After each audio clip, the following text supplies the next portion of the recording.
मित्रों नमस्कार। मैं हूं प्रियदर्शन और आप देख रहे हैं कलेक्टिव एजुकेशन। मित्रों, जैसा कि आप देख पा रहे हैं कि आज हम विधि के समक्ष समानता पर बातचीत करने वाले हैं।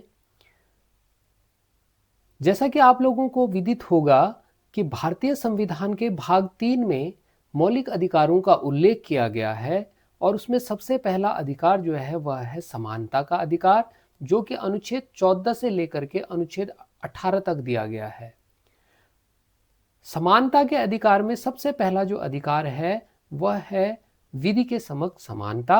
और विधि के समक्ष समानता के दो आयाम हैं, कानून के समक्ष समानता और कानून का समान संरक्षण।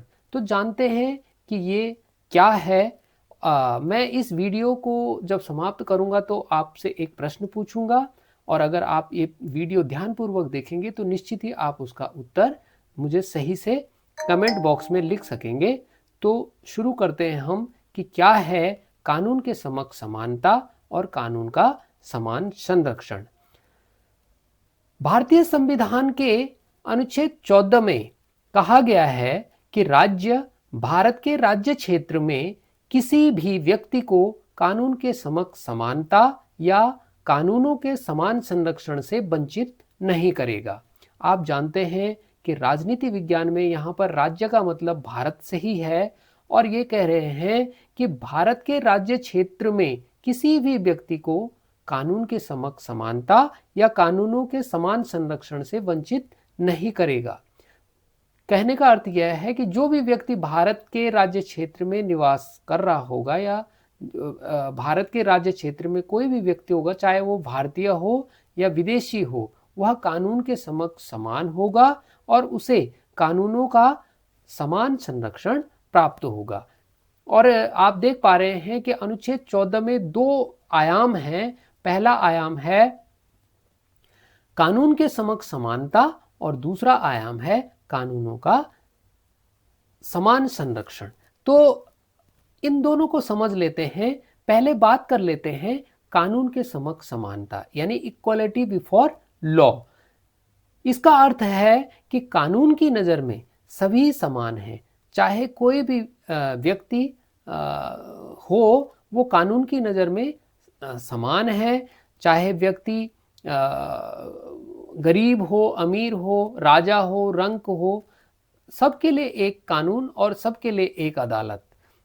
तो यही है कानून के समक्ष समानता और इसमें किसी प्रकार का कोई भेद नहीं किया जाएगा।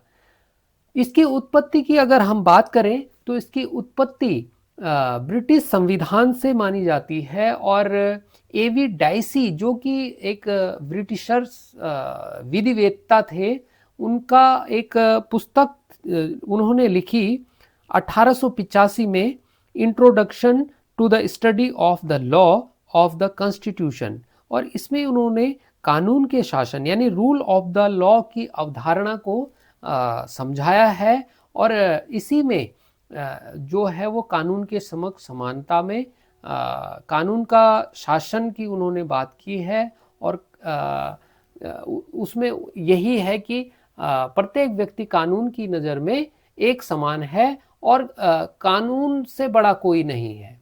कोई भी व्यक्ति, चाहे वो राजा ही क्यों ना हो, वो भी कानून के दायरे में रहेगा। अब आप देख लीजिए, ये अगर इसकी हम प्रकृति देखें तो एक नकारात्मक अवधारणा इसमें आपको देखने को मिलेगी। यानी इस पर राज्य पर प्रतिबंध लगाया गया है कि राज्य जो है वो किसी भी व्यक्ति में क्या नहीं करेगा, भेदभाव नहीं करेगा। यानी इसकी नकारात्मक अवधारणा यहाँ पर प्रतिबिंबित हो रही है, राज्य को प्रतिबंधित किया गया है। तो एक नकारात्मक अवधारणा है और इसकी उत्पत्ति जो है ब्रिटिश संविधान से है, ये आपको विशेष तौर से याद रखना है। दूसरा जो आयाम है वह है कानून का समान संरक्षण। अब इसका अर्थ क्या है? इसका अर्थ है कि समान परिस्थितियों में रहने वालों के साथ समानता का व्यवहार और राज्य कमजोर वर्गों के लिए विशेष कानून बना सकता है। यानी समानों के साथ समानता और असमानों के साथ भिन्नता, इसको ध्यान से समझने की आवश्यकता है कि कानून का समान संरक्षण यानी इक्वल प्रोटेक्शन ऑफ लॉ, इसका अर्थ यह है कि समान परिस्थितियों में रहने वालों के साथ तो समान व्यवहार, परंतु अगर कोई वर्ग कमजोर है तो उसके लिए विशेष कानून भी राज्य बना सकता है, यानी असमानों के साथ भिन्नता का व्यवहार भी कर सकता है और उनको विशेष प्रोटेक्शन राज्य दे सकता है।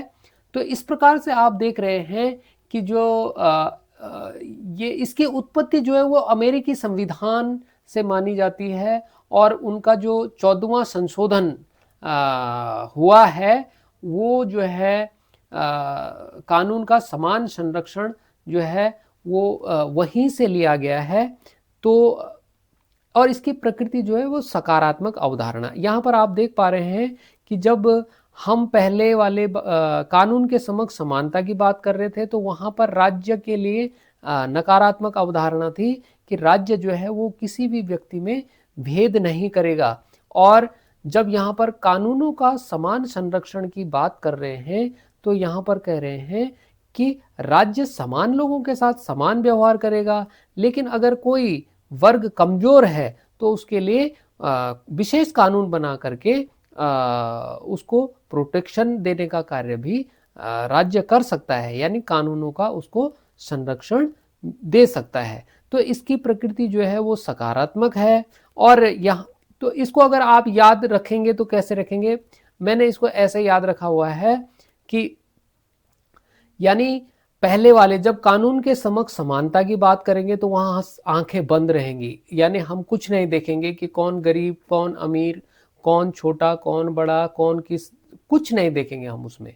और जब हम कानून का समान संरक्षण की बात करेंगे तो यहाँ हम आंखें खुली रखेंगे, यहाँ हम देखेंगे कि भाई कौन कमजोर है, कौन किसको कुछ विशेष आवश्यकता है और उसको हम फिर उस हिसाब से ही ट्रीटमेंट देंगे, उसको उसी हिसाब से प्रोटेक्शन उसका करेंगे, क्योंकि संविधान ने कानून का समान संरक्षण सभी को दिया है। अब यहाँ पर कमजोर वर्गों के लिए विशेष कानून से आप क्या समझ पा रहे हैं, जैसे मैं आपको बता देता हूं। जैसे आप जानते हैं कि महिलाओं की सुरक्षा के लिए कुछ विशेष प्रावधान कर दिए गए हैं, अनुसूचित जाति, अनुसूचित जनजाति या अन्य पिछड़ा वर्ग के लिए कई प्रकार के कानून बना दिए गए हैं और उनको विशेष सुरक्षा प्रदान कर दी गई है। तो यहाँ पर हम इसी को ये समझ लेंगे कि यही क्या है, कानूनों का समान संरक्षण है। कहने का अर्थ यह है कि जिनकी परिस्थितियां एक जैसी हैं उनके साथ समान व्यवहार, लेकिन अगर कोई वर्ग कमजोर है तो उनको विशेष कानून बना करके भी उनका संरक्षण किया जा सकता है। तो कानून का समान संरक्षण उनको दिया जा सकता है। आशा करता हूं कि आपको ये बात समझ में आ गई होगी और यही है हमारा जो विधि के समक्ष समानता है, उसके जो 2 आयाम है वो मैंने आपके साथ चर्चा कर लिए हैं। अब मैं बात कर लेता हूं, जो मैं आपसे बात कर रहा था कि मैं आपसे एक प्रश्न पूछूंगा, भारतीय संविधान के अनुच्छेद 14 में निहित कानून का समान संरक्षण इक्वल प्रोटेक्शन ऑफ लॉ की अवधारणा किस संविधान से ली गई है। अब मैंने आपको दोनों ही बताया था कि कानून के समक्ष समानता किस देश से ली गई है और कानून का समान संरक्षण किस देश से के संविधान से लिया गया है। तो ये 4 ऑप्शन आपके पास हैं, A Britain, B America, C France और डी आयरलैंड। आशा करता हूं कि आपको मेरी ये वीडियो पसंद आई होगी। आप इस प्रश्न का सही उत्तर मुझे कमेंट में लिख करके देंगे और फिर मैं ऐसे ही आपको लगातार वीडियो आपको बनाता रहूँगा। आपने वीडियो देखा इसके लिए आपका बहुत बहुत धन्यवाद, आभार।